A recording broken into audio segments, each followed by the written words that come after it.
ہمارا پہلا ریسیپشن انشاءاللہ ہوگا حیدرآباد میں، حیدرآباد ٹول پہ، جام شورو حیدرآباد ٹول پہ. اس کے بعد ہم وہاں سے جائیں گے نواب شاہ، اور راستے میں جگہ جگہ پہ کئی لوگوں نے ہمارے ریسیپشن کیمپس لگائے ہیں، اور ہم رات کو رکیں گے سکھر میں. بہت سارے لوگ جو منڈے کو یعنی کہ پیر کو ہمارے ساتھ نہیں چل سکتے، ان سے پھر یہ درخواست ہے کہ سکھر ٹیوزڈے مارننگ، منگل کی صبح 11 بجے قافلہ سکھر سے نکلے گا، اور وہ بہت بڑا قافلہ ہوگا بیکاز نارتھ سندھ کے جتنے لوگ ہیں، یعنی کہ لاڑکانہ، جیک آباد، شکارپور، سکھر کے اپنے خیرپور سے، پنو واکل سے، وہ جتنے سارے لوگ ہیں وہ سب ہمیں سکھر جوائن کریں گے. اور صبح 11 بجے انشاءاللہ ہم سکھر سے منگل کے دن نکلیں گے، اور پھر ہم جائیں گے پنڈی کی طرف، جہاں پہ ہم راستے میں ہم ساؤتھ پنجاب میں انشاءاللہ اون عباس پپی صاحب جو کہ ساؤتھ پنجاب کے پریزیڈنٹ ہیں، رحیم بیار خان سے ہوتے ہوئے پھر ہم ملتان، اور ملتان میں ہماری کوشش یہ ہے کہ شاہ محمود قریشی وائس چیئرمین جو تحریک انصاف کے ہیں، ان کا جو قافلہ نکل رہا ہے اس کے ساتھ ہم جوائن ہو جائیں، اور ایک پھر بڑی تعداد میں ہم پنڈی پہنچیں. یہ تو میں چاہتا تھا کہ سب کو بریف کر دوں، کیونکہ جو لوگ خود سے آنا چاہتے ہیں ان کے لیے بھی ویلکم ہے. سکھر سے، سکھر میں انصاف ہاؤس ملٹری روڈ کے اوپر جو ہے، وہاں سے ہم سب وہاں اکٹھے ہوں گے، اور وہاں سے پھر ہم منگل کے دن صبح 7 نکلیں گے. دوسری بات جو میں کرنا چاہتا تھا، میں کرنا نہیں چاہتا تھا لیکن میں کرنے پہ مجبور ہو گیا ہوں، کیونکہ میں نے آج تک کوشش کی ہے کہ یہ باتیں نہ کی جائیں. لیکن یہ جو پریس کانفرنس ہوئی تھی پرسوں، جس میں ہمارے دو بڑے اہم پاکستان کے فورسز کے بڑے اہم لوگوں نے بیٹھ کے پریس کانفرنس کی، D G I S P R صاحب نے بھی اور D G I S I صاحب نے بھی. میں لاہور میں تھا، ہم نے بھی ٹی وی پہ دیکھی جیسے آپ نے دیکھی، تو میں بڑی عاجزانہ گزارش کرنا چاہتا ہوں. بڑے میرے 2-3 کوئی پوائنٹس ہیں، مجھے کہا گیا کہ یہ نہ کریں آپ، لیکن میں سمجھتا ہوں کہ پاکستانی ہونے کے ناطے، کیونکہ ہم خیر خواہ ہیں پاکستان کے بھی، پاکستان کے سارے اداروں کے بھی، پاکستان کی ملٹری اسٹیبلشمنٹ کے بھی، پاکستان کی پولیٹیکل کی بھی، پاکستان اکانومی کی بھی، ہر چیز جو پاکستان سے ریلیٹڈ ہے، ہم سب پاکستانی ہیں، اور ہم سب کو ایز اے پاکستانی پاکستان کی ہر ایک چیز کو اون کرنا چاہیے. دیکھیں، فتنہ جو ہے نا، فتنہ جو لفظ استعمال کیا گیا فتنے کا، میں آپ کو ذرا بتانا چاہتا ہوں کہ فتنہ ہے کیا اس ملک میں. اس ملک میں فتنے کا نام ہے آصف زرداری، اس ملک کے فتنے کا نام ہے نواز شریف، یعنی کہ پورا شریف خاندان. اس ملک میں ایک فتنہ تھا جس کا نام تھا، جو باہر سے رہ کے اس ملک میں فتنہ گیری کرتا تھا، اس کا نام تھا الطاف حسین. اس ملک میں فتنہ ہے مولانا فضل الرحمان، جس کو لوگ پیار سے ڈیزل کہتے ہیں، پیار سے ہی کہتے ہوں گے، پیٹ نیم تو پیار سے ہی پڑتا ہے نا صحیح. یہ اس ملک کے فتنے ہیں، اور اس ملک میں فتنہ وہ سوچ ہے، سب سے بڑا فتنہ وہ سوچ ہے جو یہ سمجھتی ہے اور اس کے اوپر عمل بھی کرتی ہے کہ اس ملک میں چند لوگ قانون سے بالا دست ہیں، عوام کی رائے کی کوئی وہ رسپیکٹ نہیں کرتے، اور اپنے آپ کو کسی بھی چور دروازے سے پہلے چوری کرتے ہیں، ملک کو لوٹتے ہیں، عوام کا پیسہ لوٹتے ہیں، قتل و غارت کراتے ہیں، خود ملوث ہوتے ہیں، 20 قتل کرواتے ہیں. یہ میں نہیں، ان کی پارٹی کے اپنے لوگ کہتے ہیں کہ یہ رانا ثناء اللہ عابد شیر علی کہتا ہے اس نے 20 قتل کرائے فیصل آباد میں. اس کے بعد چور دروازوں سے آ کے اور پھر اقتدار میں بیٹھ جاتے ہیں اور اپنی پرانی کرپشنیں معاف کرواتے ہیں اور نئی کرپشن کی داستان شروع کر دیتے ہیں. یہ ہیں فتنے. اور معذرت کے ساتھ اگر کوئی بھی پولیٹیشین، اگر کوئی پاکستانی، کوئی ادارے تو اچھے ہیں، ادارے کے اندر کوئی شخص، کوئی لا انفورسمنٹ ایجنسی، کوئی پولیس یا عدلیہ کا کوئی، کیونکہ آپ کو پتہ ہے ہم نے عدلیہ کے ججز کے بارے کی ویڈیو ریکارڈنگز بھی سنی ہیں، آپس میں باتیں بھی سنی ہیں، اور یہ خود مریم کہتی تھی کہ ہمارے پاس تو ٹیپس ہیں. یہ میں تو نہیں کہہ رہا، میں تو ان کی زبان بتا رہا ہوں. یہ مریم نے خود کئی دفعہ کہا ہے کہ ہمارے پاس ویڈیوز بھی ہیں، ٹیپس بھی ہیں. یہ ہیں فتنے. اسے کہتے ہیں فتنہ. بلکہ جو ایک بات کی گئی کہ جی ایک شخص کاغذ ہلا رہا ہے، اس کاغذ کے اوپر جس کو سائفر کہا جاتا ہے، یعنی کہ ایک کوڈڈ میسج ہوتا ہے جو پاکستان کے United States Washington D C کی ایمبیسی نے فارن آفس بھیجا، جس کو چھپایا گیا عمران خان اس وقت کے پرائم منسٹر سے. وہ جو کاغذ تھا، اس کاغذ کے اوپر 2 NSC کی میٹنگز ہوئی ہیں. ایک پرائم منسٹر عمران خان کے زیر صدارت اور دوسری اس پرائم منسٹر شہباز شریف کے زیر صدارت.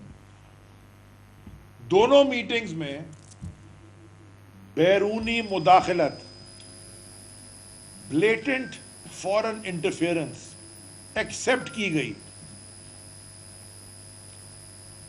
دھمکی ایکسیپٹ کی گئی، فلور آف دا ہاؤس کہ دھمکی دی گئی پاکستان کو. اس کاغذ میں یہ لکھا تھا کہ اگر ووٹ آف نو کانفیڈنس فیل ہو جاتا ہے تو میں کوٹ کر رہا ہوں، then the United States will have to deal with the situation head on. اس کا مطلب ہے کہ ڈائریکٹ انٹرفیئرنس کرے گی امریکہ آباد اور ہمارے ملک میں. اور اگر نو کانفیڈنس موشن میں عمران خان کو باہر نکال دیتے ہیں تو پھر آپ کے پچھلے گناہ معاف کر دیے جائیں گے اور آپ کی مدد کی جائے گی. تو مدد جو کی ہے وہ آپ نے دیکھ لی ہے. مہنگائی کہاں ہے، آسمان کے اوپر سے باتیں کر رہی ہے. انفلیشن کدھر ہے، IMF کے ساتھ کیا آپ نے ڈیل سائن کی ہیں، کیا تباہی کی ہے، کیا تیل کی قیمتیں ہیں، کیا الیکٹریسٹی کی قیمتیں بڑھ رہی ہیں، انرجی کاسٹ کہاں جا رہی ہے. تو مدد تو آپ کی کوئی نہیں ہوئی، کیونکہ شاید آپ کو مدد یا پارٹنرشپ کرنی آتی ہی نہیں. یہ جو امپورٹڈ حکومت بیٹھی ہے ان کو بات کرنی نہیں آتی. جو آدمی مل جائے اس کو ایسے پکڑ کے یوں اور ایسے کر کے پکڑ کے اور یوں اس کی مساج کر کے ٹی وی کے اوپر اس کو امبیرس کر کے، اس طرح مدد نہیں مانگی جاتی. اس طرح بوٹ پالش ضرور کی جاتی ہے. عمران خان وزیر اعظم کی حیثیت سے سپٹمبر میں 2018 سپٹمبر میں ڈونلڈ ٹرمپ امریکہ کے پریزیڈنٹ کا نام لے کے ٹویٹ کرتے ہیں کہ ڈونلڈ ٹرمپ تم یہ باتیں غلط کر رہے ہو. اور پاکستان نے 70,000 لوگ مروائے ہیں، جس میں ہماری افواج، بہت سارے ہمارے فوجی بیچارے شہید ہوئے اس ملک کو بچاتے ہوئے. اور تم یہ جو بات کر رہے ہو یہ تمہاری پالیسی غلط ہے، تمہاری ڈائریکشن بھی غلط ہے. یہ ٹویٹ کی تھی خان صاحب نے، ایک نہیں 2 ٹویٹس تھیں. اس کے باوجود جب ہم امریکہ گئے، جس طرح عمران خان پرائم منسٹر کو عزت ملی کسی پرائم منسٹر کو نہیں ملی. اور یہ خود اس میٹنگ میں بیٹھا تھا، ڈونلڈ ٹرمپ نے اپنے منہ سے کہا. باجوہ صاحب بھی تھے اس میٹنگ میں، اس وقت کے DGI زین الفیض بھی تھے اس میٹنگ میں، حفیظ شیخ صاحب بھی بیٹھے تھے اس میٹنگ میں، شاہ محمود قریشی فارن منسٹر بھی بیٹھے تھے اس میٹنگ میں، پاکستان کا امبیسڈر بھی تھا، پاکستان کے فارن سیکرٹری بھی تھے، رزاق داؤد بھی تھے، زلفی بخاری بھی تھے. ہم سب اس کمرے میں بیٹھے ہوئے تھے جب امریکن پریزیڈنٹ ڈونلڈ ٹرمپ نے یہ کہا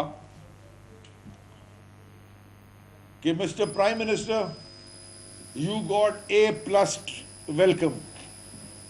اور میں نے یہ ان سے پوچھا، گستاخی کی پوچھنے کی، کہ can you please explain what A+ means. یعنی کہ A+ آپ نے کہا ہے کہ آپ کو A+ ریسیپشن ملا ہے امریکہ میں، امریکن پریزیڈنٹ نے وائٹ ہاؤس میں، تو انہوں نے یہ کہا کہ جی ہماری جو رول بک ہے، بلو بک ہے جیسے ہماری ہوتی ہے، کہ C ملتی ہے کہ اگر فارنر کوئی ادھر آئے ڈگنیٹری اور کوئی سٹافر جا کے دروازے پہ اس کو ریسیو کر لے، کوئی وائٹ ہاؤس کا سٹاف، جونیئر سٹاف، وہ ریسیو کر کے اندر لے آتا ہے۔ B کیٹیگری ہوتی ہے، جب ہم کلک کرتے ہیں B میں، اس کا مطلب ہوتا ہے کہ کوئی اسسٹنٹ سیکرٹری آف اسٹیٹ یا کوئی ڈپٹی ڈائریکٹر سیکرٹری وہ ریسیو کر لے۔ A ہوتا ہے جب سیکرٹری آف اسٹیٹ ریسیو کرے خود جا کے، وہ A کیٹیگری ہوتی ہے۔ اور A+ ہوتی ہے جب US پریزیڈنٹ خود باہر آ کے دروازے پہ کھڑے ہو کے کسی ملک کے سربراہ کو ریسیو کرے۔ جب عمران خان صاحب کا کانوائے پہنچا تھا وائٹ ہاؤس، ڈونلڈ ٹرمپ دروازے کے باہر کھڑا ہوا تھا۔ یہ تھی پاکستان کی رسپیکٹ اور عزت۔ یہ نہیں تھی کہ جیب میں سے پرچی نکال کے کیما کے نان کھلانے آپ کو ہم پاکستان لے آئیں گے۔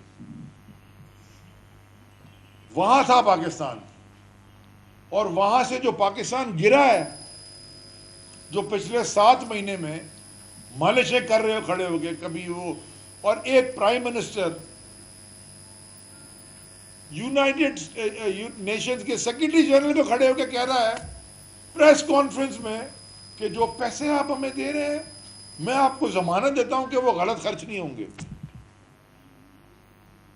اس کا کیا مطلب ہے کہ پہلے آپ غلط خرچ کرتے رہے؟ ان لوگوں سے آپ کو جان چھڑانی پڑے گی، ورنہ یہ ملک، جس کے بارے میں ایک کوٹ لکھ کے لایا ہوں محمد علی جناح کا، اعجاز محمد علی جناح کا، انہوں نے ایک بڑی زبردست بات کی تھی، اس سے زیادہ میں بات نہیں کروں گا، میرا میسج سب تک چلا گیا۔ قائد اعظم محمد علی جناح کا ایک کوٹ ہے، Pakistan is the pivot of the world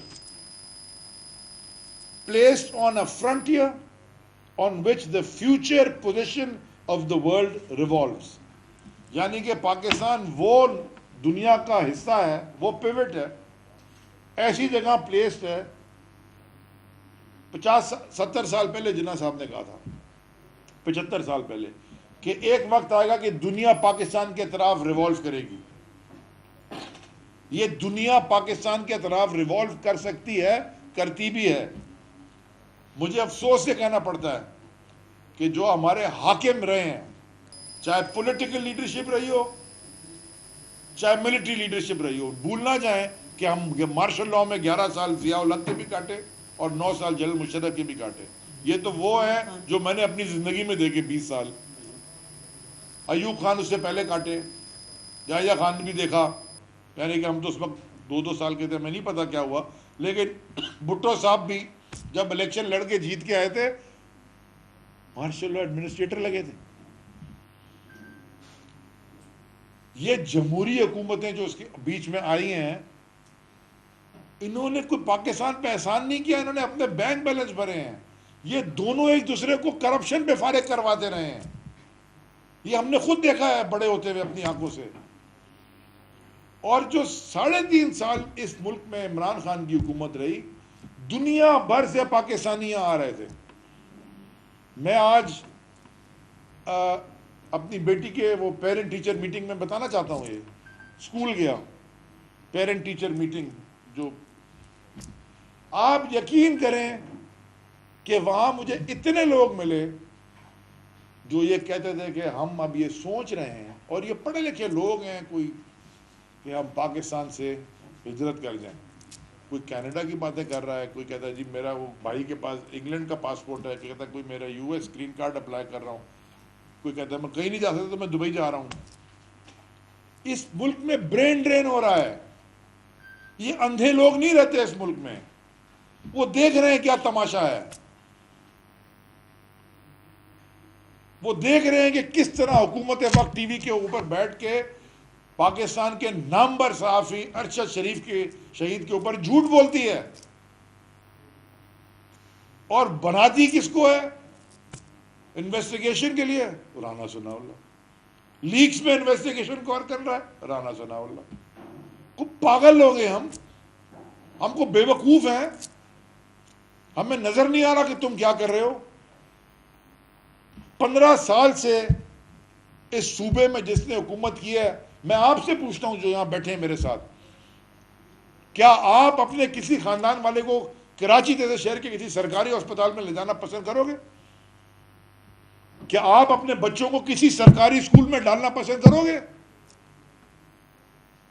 کیوں وہ پاکستانی نہیں ہے جو سرکاری اسکولوں میں پڑھتے ہیں؟ ان کی ڈریم کوئی نہیں ہے؟ ان کو خواب دیکھنے کا کوئی حق نہیں ہے؟ کیا انفراسٹرکچر ٹھیک ہے پاکستان کے سب سے بڑے شہر کا، جو یہاں سے سارا پیسہ کما کے پورے پاکستان کو یہ کھلاتا ہے؟ کیا اس کی روڈیں ٹھیک ہیں؟ کیا یہاں کی پولیس ٹھیک ہے؟ کیا یہ سیف سٹی بن گئی ہے کراچی؟ میں لاہور دیکھ کے آیا سیف سٹی کا پروجیکٹ، کل عمر چیمہ صاحب کے ساتھ میں گیا تھوڑی دیر، انہوں نے دکھایا کہ مانیٹر، میں نے دبئی کا بھی دیکھا ہے، میں نے لاس اینجلس کا بھی دیکھا ہے، میں آپ کو گارنٹی کر رہا ہوں جو لاہور میں لگا ہے وہ دنیا کے ہر بیت سینٹر سے کمپیئر کر سکتے ہیں آپ۔ تو یہ کراچی میں کیوں نہیں لگا؟ کتے بھاگ رہے ہیں سیوک سینٹر کے نیچے، گندی یہ چھوٹی چھوٹی اسکرینیں لگا کے، پیسے تم نے وہاں سے کھائے، اور مجھے وہاں لوگوں نے کہا کہ سر 10 دفعہ آگے ہمارا لے کے جا چکے ہیں ایگزامپل۔ تو کیا ہم نہیں ڈیزرو کرتے سندھ والے کہ ہماری زندگیاں اوپر ہوں، یا ہم چھوڑ دیں؟ یہ ملک کو وہاں لے گئے ہو جہاں اگر آج آپ نے عمران خان کے اس 75 سال میں پہلی دفعہ حقیقی آزادی کی مارچ میں شرکت نہیں کی، یہ موقع دوبارہ نہیں ملے گا۔ یہ کیا کرو گے؟ بندوقوں سے گولی سے مار دو گے؟ تو مار دو یار، مار دو۔ تم نے سندھ میں اتنے صحافی مارے ہیں، تم باہر بھی صحافی مروا دیتے ہو، یہاں پہ ہمیں مار دو، یہیں پہ ہم تو بیٹھے ہیں۔ یہ بندوق کی نالی پہ ملک نہیں چلتا۔ پالیٹکس میں جیسے بزنس میں آپ کو کبھی وہ نہیں ملتا جو آپ ڈیزرو کرتے ہیں۔ پاکستان بہت زیادہ چیزیں ڈیزرو کرتا ہے، آپ کو وہ ملتا ہے جو آپ نیگوشیٹ کرتے ہیں۔ جب آپ نیگوشیٹ کرنے والے ایسے رکھو گے جن کے اپنے ویسٹڈ انٹرسٹ ملک سے باہر ہیں، جو آپ کے لیے نیگوشیٹ نہیں کر سکتے کسی حکومت سے باہر، کیونکہ وہ ذرا بھی ایسے کریں گے تو وہ خود پکڑے جاتے ہیں کیونکہ ان کے ساتھ سے باہر پڑے ہوئے، تو وہ آپ کیا نیگوشیٹ کرو گے؟ نیگوشیٹ کرتا ہے کوئی سٹیچر والا شخص جو جس کی ویسٹڈ انٹرسٹ صرف پاکستان ہوتا ہے، وہ نیگوشیٹ کرتا ہے۔ یہ نیگوشیٹ کرے گا بغیرت شہباز شریف، چوری کے پیسے پہ 16 ارب روپے کی کرپشن، تو صرف ایک ہی کیس ہم نے بنایا تھا، وہ ساروں کا انتقال ہو گیا، ساروں کو ہارٹ اٹیک ہو گیا۔ آپ کہہ رہے ہیں ٹی وی کے اوپر بیٹھ کے کہ جی ارشد شریف کو کس کا ڈر تھا؟ وہ بھائی کتنی ایف آئی آریں کٹ گئی اس کے اوپر، کراچی سے لے کے گلگت تک اور چمن سے لے کے پتہ نہیں ہر جگہ تو اس کے اوپر آپ نے ایف آئی آر کاٹ دی۔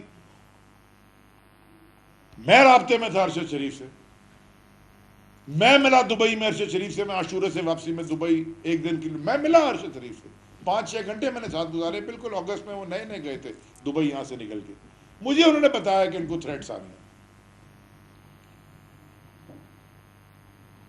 5-8 دن پہلے میری ارشد شریف سے یہیں اسی دفتر میں اوپر اپنے کمرے سے میں نے واٹس ایپ پہ ان سے بات کی، انہوں نے کہا ابھی بھی تھریٹس ہیں، ان کی بیوی بچے یہاں پہ ہیں۔ اور میں آخر میں ارشد شریف شہید، میں صرف ایک بات کہنا چاہتا ہوں، میں نے سیاسی کیریئر جب شروع ہوتا ہے آپ کا 20-23-24 سال ہو گئے، تو ہمیں کہا گیا جب ہم سیاست میں آئے کہ خوشی اور غمی میں جانا ضروری ہے۔ ہم نے کوشش کی کہ ہم جب بھی کسی کا غم ہو، خاص طور پہ اگر ہلکے میں کوئی ہو، ہم ہمیشہ کوشش کری جائیں، فوراً نہیں گئے تو بعد میں گئے، کوشش کی گئے، بہت ساری مس ہو گئی جس کے لیے معذرت خواہ ہے۔ میں ارشد شریف سے کی ماں سے بہادر ماں میں نے دیکھی کوئی نہیں۔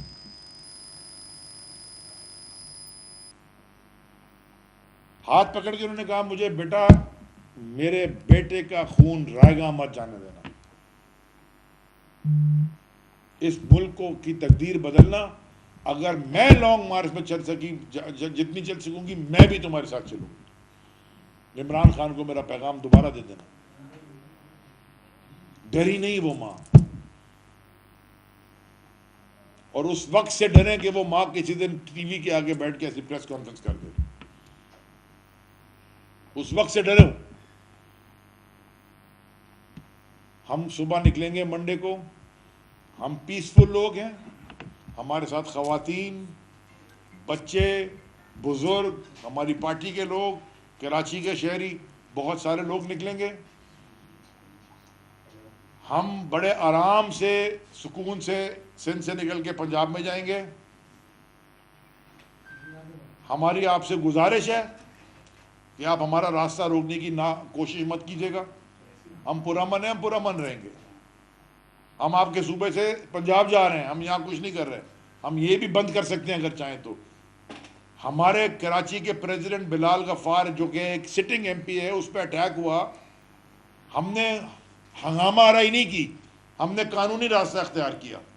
ہم نے روڈوں پہ ٹائر نہیں جلائے, ہم نے وہاں گولیاں نہیں چلوائیں, ہم نے کارکنان سے دکانیں نہیں بند کروائیں, ہم نے روڈیں نہیں بند کروائیں. ہم قانون کے بیچ میں رہتے ہوئے ہم تھانے گئے, ہم نے کہا جی ایف آئی آر کاٹیں, یہ ویڈیوز ہیں, سب نظر آ رہا ہے. حکومت کا ایم پی اے سلیم بولو تو اس کے خلاف آج تک ایف آئی آر ابھی تک نہیں کٹی. صبح مجھے نہیں پتا پیشی تھی کیا ہوا ملیر کوٹ میں, لیکن مجھ پہ اور ارسلان پہ اور ہم پہ تو دہشت گردی کی ایف آئی آر کٹی ہوئی, کیونکہ ہم آواز اٹھاتے ہیں, اے ٹی اے لگاتے ہیں ہم پہ. وہ جو مار رہا ہے, جس کی ناک پھاڑ دی, اس پہ ایف آئی آر نہیں کٹ رہی. ویڈیوز دنیا دیکھ رہی ہے, ٹی وی پہ آپ کے ساری اسکرینوں پہ چلا ہے, اس پہ ایف آئی آر نہیں کٹتی. یہ ظلم کا نظام ہے, اور یہ ظلم کا نظام اس ملک میں اب اور چل نہیں سکتا. میں خالی آخری بات کر دوں, پولیس بھیجی جا رہی ہے جی لانگ مارچ کے لیے اسلام آباد. وہ پولیس والے بیچارے سڑ رہے ہیں ٹرین اسٹیشن پہ. وہ کہتے ہیں صحیح بولا, پیسے بھی نہیں دے رہے ہیں, ہم کھانے کے بھی نہیں دے رہے ہیں, ٹکٹ بھی کہہ رہے ہیں اپنی مرضی سے لے لو, یہ بس ڈنڈے لے کے جاؤ ادھر. ہاں اب میں نے کہیں سنا کہ رینجرز بھی بھیجیں گے, سندھ رینجرز. وہ بھائی ہم بغیر بندوقوں کے یار نہتے لوگ ہیں یار. ہمارا جمہوری حق ہے کہ ہم احتجاج کریں. تم آئے تھے, تمہاری کہاں پہ ٹانگ لی, تم واپس چلے گئے. مولانا آیا, وہاں بارش پڑ گئی, ہم نے کمبل بھجوائے.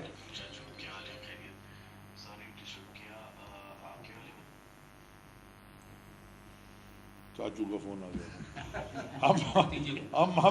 بتیجے کا ہم تو نیتے کے چند لوگ ہیں. ہم نے تو جب یہ مولانا آیا تھا, بارش پڑ گئی تھی, پرائم منسٹر عمران خان نے کہا وہاں سردی میں لوگ بیٹھے ہیں, بلے ہیں, کمبل پہنچاؤ ان کو, آگ ادھر لگا کے دو, لکڑیاں جلواؤ تاکہ ان کو سردی نہ لگے. دیکھیں میں آخری بات, میری لاسٹ, پھر میں آپ سے سوال لے لوں گا. سیاست کی جیت یہ نہیں ہے کہ ساروں کو مار دیا جائے. سیاست میں جیت یہ ہے کہ جو لوگ آپ کے مخالف ہیں وہ آپ کی بات سمجھ کے آپ کی طرف آ جائیں. یہ ہوتی ہے جیت, یہ ہوتی ہے جیت. ساروں کو مارنی جیت نہیں ہوتی. لیکن جو جزا اور سزا اور جزا کا نظام ہے وہ میرا بنایا ہوا نہیں ہے, آپ کا بھی بنایا ہوا نہیں ہے, عمران خان کا بھی بنایا ہوا نہیں ہے, چیف جسٹس کے پاکستان کا بھی بنایا ہوا نہیں ہے, دنیا میں کسی چیف جسٹس کے بنایا ہوا بھی نہیں ہے. یہ سزا اور جزا کا نظام اللہ کا دیا ہوا نظام ہے. یہی امر بالمعروف اور نہی عن المنکر, حق کے ساتھ کھڑے اور باطل کے خلاف کھڑے ہو. سزا تو ملے گی نا, اور جزا بھی ملے گی روز محشر. یہ سزا جزا کا نظام, ساری دنیا کا قانون, دنیا کے سارے مذہب اسی نظام پہ ہیں بنے ہوئے. تو آپ اگر سزا دینے نہیں چاہتے اور خود سازشی اور چور کے ہاتھ مل جاتے ہو, پھر تو اللہ حافظ ہے.